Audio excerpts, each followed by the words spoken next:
இதோ நமக்காக ஜெயத்தையும் வெற்றியும் தந்து கண்களுக்கு முன்பாக மறைவாக நமக்கு இருக்க யுத்தங்களை அறிந்த கர்த்தர் நம்ம கொடுக்கிற ஒரு அற்புத வார்த்தை கேட்போமா? சங்கீதம் 106:10. பகைஞன் கைக்கு அவர்களை விலக்கி ரட்சித்து சத்ருவின் கைக்கு அவர்களை விலக்கி மீட்டார். இந்த சத்துருக்களும் இந்த பகைஞர்களும் நம்முடைய ஆவிக்குரிய வாழ்க்கையா இருந்தாலும் சரி, உலக ரீதியான வாழ்க்கையா இருந்தாலும் எப்படியெல்லாம் அழிவை உண்டு பண்ணுவாங்க என்று நமக்கு தெரியாது இல்லையா?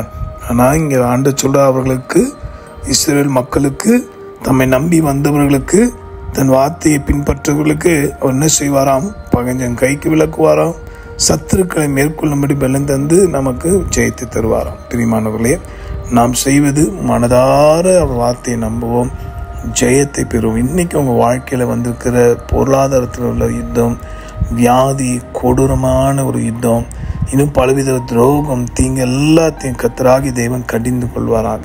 ஜெபிப்போமா?